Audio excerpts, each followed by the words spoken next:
안녕하십니까. 정확한 분석으로 시대 흐름을 읽어드리는 Y타임스 논평의 추부결 편집인입니다.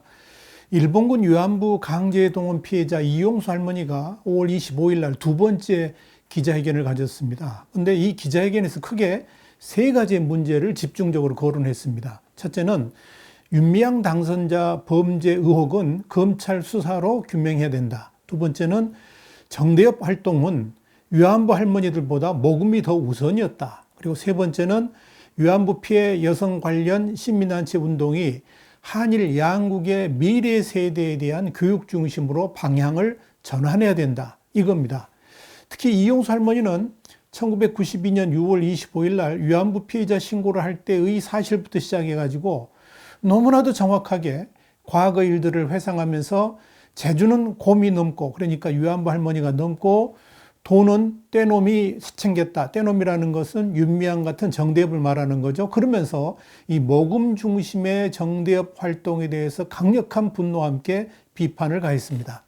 기자회견 도중에 이용수 할머니는 위안부 할머니들을 위해서 모금하는 현장에서 모금이 끝난 다음에 윤미향에게 배가 고픈데 좀 맛있는 거 사달라 그랬더니 윤미향이 그랬다는 겁니다. 돈 없습니다. 그러면서 거절했다는 말도 꺼냈습니다. 이 이용수 할머니에게는 참 자존심 상하는 일이었겠죠. 그런데 이 대목에서 이 위안부 할머니들을 위한다는 정대협의 실체를 그대로 볼 수가 있었습니다. 여기에 대해서 최민희 전 민주당 국회의원이 이런 말을 했습니다. 이 최민희 의원은 언론이나 이런 데서 자꾸 이제 등장하는데요. 좀 상당히 듣는 사람들한테 기분 나쁜 이야기를 많이 하는 사람입니다. 근데 이 최민희가 뭐라 그랬냐면 할머니들이 밥을 못 먹었다. 난방비가 없었다는 얘기가 돌아다니는데 사실일 수가 없다 그러면서 시민단체에서 혹은 촛불을 많이 경험하는데 거기서 모금한 돈으로 누구 개인에게 누가 밥을 먹자 그래도 지출할 수 없는 것이다. 그 기부금을 쓰면 안 되는 것이다. 그러면서 윤미향 당선자를 적극 옹호를 했습니다. 그저 할 말이 없습니다. 그렇다면 그 모금은 왜 한 겁니까? 그것도 위안부 할머니들을 팔아서 모금을 한 건데 왜 정작 당사자인 위안부 할머니를 위해서 돈을 쓰지 못하는 겁니까? 위안부 할머니들은 이용수 할머니의 말같이 만두의 속 고명인 그런 대접을 받는 겁니까? 투명한 회계처리를 위해서 어쩔 수 없었다고요?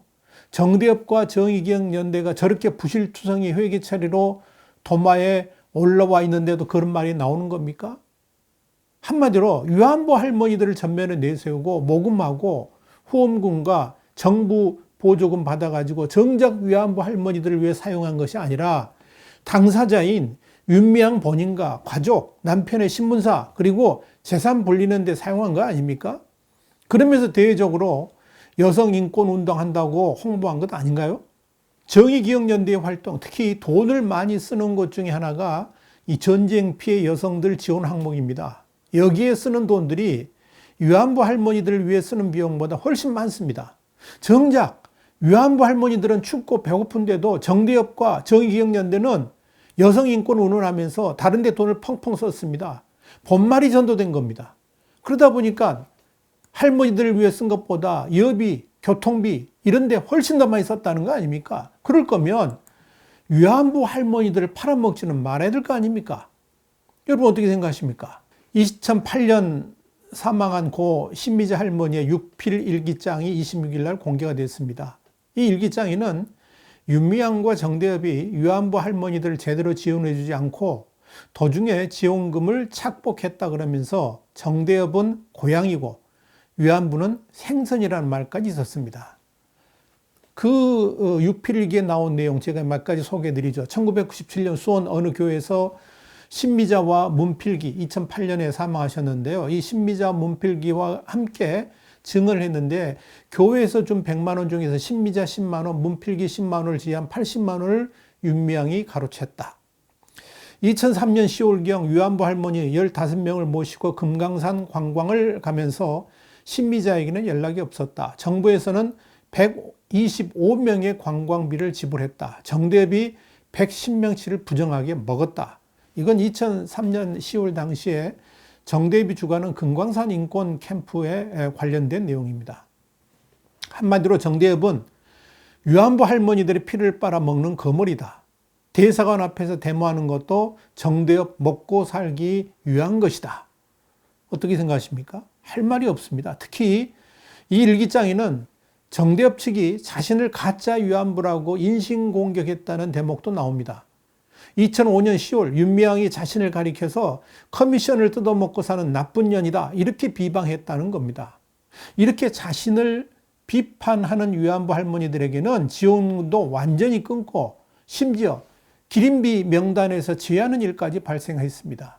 위안부 할머니들이 정대협의 중심이 아니라 윤미향이 오히려 위안부 할머니들의 위에 군림하면서 마치 앵벌이처럼 이용했다는 겁니다.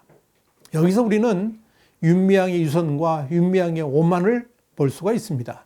이용수 할머니의 한 맺힌 분노는 30년간 윤미향에게 이용당했다는 측면에서 더 컸습니다. 자신의 생전에 위안부 문제를 해결하지 못하면 하늘나라에 가서 어떻게 김복동 할머니나 위안부 동료들을 만날 수 있겠는가 하면서 서러움은 더욱 복받쳤습니다. 이용수 할머니는 특히 지난해 별세한 김복동 할머니를 거론하면서 한쪽 눈이 실명이었던 김 할머니를 윤미향 당선자가 미국으로 어디로 끌고 다니면서 이용해 먹고 묘지에 가서 눈물을 흘렸다 그러면서 그것은 가짜의 눈물이라고 비판을 했습니다. 윤미향의 유선을 지적한 것입니다. 이용수 할머니는 위안부 피해 문제의 근본적 해결을 위해서 문제점을 윤미향에게 지적했지만 들은 척도 안 했고 오히려 기자회견을 할 테면 하라고까지 했다고 합니다. 그 윤미향의 유세가 얼마나 대단한지를 보여주는 대목입니다. 하기야 요즘에 보니까 집권 여당이 저렇게 든든하게 호위하고 옹이하니까 세상 두려울 것이 없겠죠. 이젠 김어준까지 나서가지고 이용수 할머니의 배우설을 거론하고 있습니다. 인터넷 팟캐스트 방송 나는 꼼수다 출신의 김어준, 여러분 잘 아시죠? 26일 날 자신이 진행하는 라디오에서 이용수 할머니의 배우에 최용상 가자인권평화당 대표가 있다는 배우설을 제기했습니다. 그동안 여권이 더불어민주당의 비리당이었던 더불어시민당 창당에 참여를 했지만 비리대표 공천에서 배제가 된 이 최 대표가 이 할머니를 부추겨가지고 1차 기자회견을 열게 한 것이다. 그런 주장을 해왔었는데 이하고 같은 맥락에서 배우설을 주장한 겁니다. 그러면서 김어준은 이용수 할머니가 강제징용 피해자 운동에 위안부를 섞어서 이용했다고 하신 건 전혀 사실이 아니다라고 그러면서 누군가 왜곡된 정보를 드렸고 그런 말을 옆에서 한 것 같다라고 했습니다. 그런데 이 부분은 김어준이 아주 잘못 알고 있는 대목입니다. 이용수 할머니는 정신대 문제에 왜 위안부 할머니들을 동원했는가 하는 것을 지적한 겁니다. 이용수 할머니는 정신대 문제 대책협의회 정대협이죠. 요즘에 이제 정의기억연대로 바뀌었는데 이 정대협은 근로정신대 문제만 하지 자기들이 무슨 권리로 위안부 피해자를 만두의 고명으로 사용했나 그러면서 정신대와 위안부는 엄연하게 다르다는 점을 강조했습니다. 그러니까 정신대는 태평양 전쟁 당시 일본이 발동한 전시국가 총동원법에 따라서 징용돼 가지고 일본의 군수공장 같은 데서 일했던 19살에서 40살 정도의 미혼 여성들을 가리키는 것이고요. 위안부는 일본군에게 강제로 끌려가서 성적 착취를 당했던 여성들을 뜻합니다. 이용수 할머니가 이 대목을 강조한 것은 정신대 문제는 이미 한일협정에서 거론된 부분이고 배상까지 다 끝났지만 위안부 문제는 전혀 그렇지 않기 때문입니다. 위안부 문제는 한일협정에서 거론되지도 않았고 1992년 들어서 비로소 문제가 되었기 때문에 이용수 할머니 같은 위안부 출신 입장에서는 일본의 사죄라든지 보상 문제를 협의를 하더라도 이 위안부 문제만 가지고 해야 되는데 여기에 이미 보상이 끝난 정신대 문제까지 합쳐지니까 아무런 진전이 없다는 것을 지적한 겁니다. 그런데 윤미향은 정신대 문제만으로는 사회적 관심을 끌기 어렵고 또 국민 성금 모금도 받기가 힘드니까 위안부 문제를 교묘하게 정신대에 얹혀가지고 위안부 할머니들을 이용해 온 겁니다. 그래서 이용수 할머니가 위안부 피해자를 만두의 고명으로 사용했다고 한 겁니다. 그런데 김어준은 이런 구분도 전혀 하지를 못했습니다.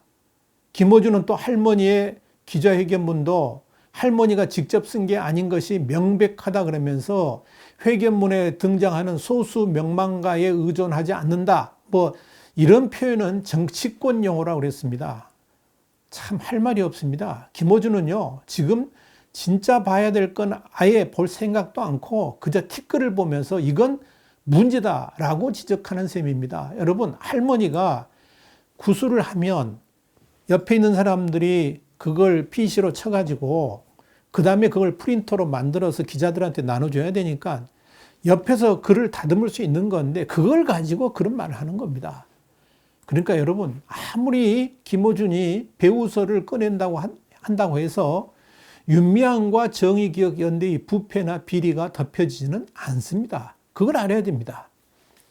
그런 의미에서 이제라도 이 위안부 운동은 피해자 중심으로 거듭나야 됩니다.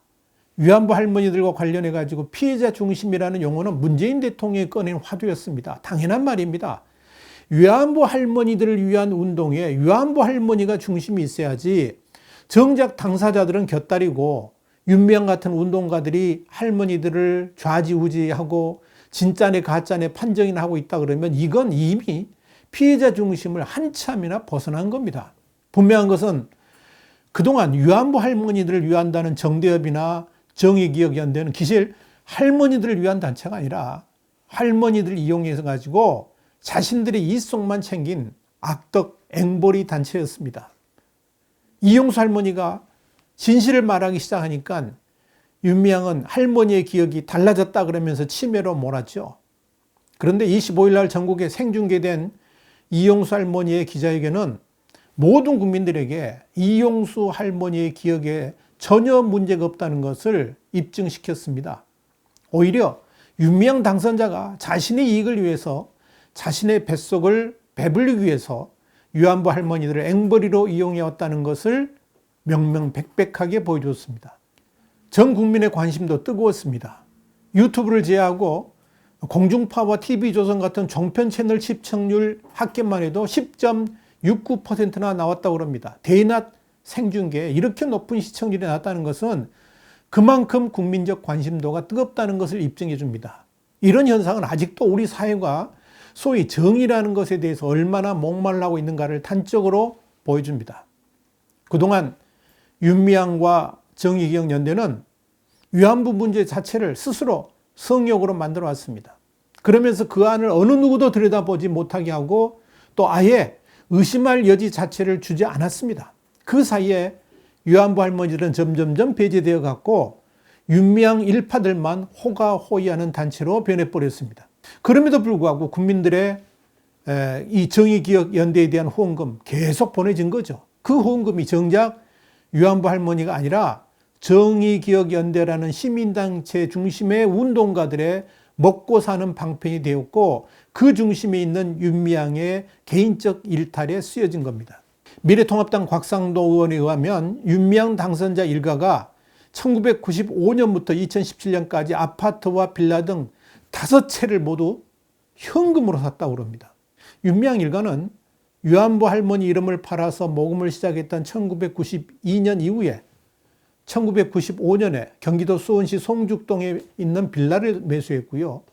1999년 10월에는 수원시 메탄동 아파트를 사들였습니다. 윤 당선자의 아버지는 그 2년 후인 2001년 11월 같은 단지 아파트를 2억 3천여만 원에 샀습니다. 또 윤 당선자 남편도 2017년 경남 함양의 빌라를 현금 8,500만 원에 주고 산 것으로 추정되고 있습니다. 그리고 2012년에는 수원시 금곡동 아파트를 경매로 낙찰받았는데 이 아파트도 대출 없이 전부 현금으로 샀습니다. 윤미향 당선자 부부는 이미 밝혀진 것 같이 1년 수입이 다 합쳐도 5천만 원 내외로 추정되고 있습니다. 윤미향 당선자 부친 역시 교회 사택에서 살 정도로 재력은 거의 없는 것으로 알려졌습니다. 그렇다면 이 많은 부동산을 현금으로 구입했는데 그 자금 출처는 어디입니까? 윤미향 당선자는 처음부터 위안부 할머니들을 이용해서 자신의 부를 축적하려고 하는 그런 계획을 가지고 있었던 건 아닙니까? 이런 윤미향의 계획을 숨기기 위해서 철저하게 위안부 할머니들 같은 피해자를 중심에 둔 것이 아니라 윤미향 자신을 이 위안부 할머니 운동의 중심에 두면서 성역화한 건 아닌가 보여집니다. 그러니까 윤미향은 다 계획이 있었다는 이야기죠. 태초부터. 그러니까 여러분, 지금부터라도 달라져야 됩니다. 이용수 할머니의 말 그대로 윤미향 같은 운동가 중심이 아니라 진짜 위안부 할머니들 같은 피해자 중심 운동으로 바뀌어야 됩니다. 그리고 이용수 할머니의 손대로 한국과 일본의 미래 세대들에게 진짜 역사를 가르치면서 위안부 할머니들이 가슴에 품고 있는 한을 풀어줘야 됩니다. 일본과 한국 학생들이 서로 친하게 지내면서 올바른 역사를 공부해서 위안부 문제 사죄와 배상을 해야 한다. 이용수 할머니는 그렇게 이야기를 했습니다. 그러기 위해서 위안부 할머니들을 앵벌이로 팔아먹은 지금의 썩은 부위들을 다 도려내야 됩니다. 윤미향 당선자의 횡령, 배임 의혹, 검찰 수사를 통해서 낱낱이 사실대로 밝히고 법적 책임을 엄중히 물어야 합니다. 그것이 여생이 얼마 남지 않은 위안부 할머니들을 진짜 위로하는 일이 될 것입니다.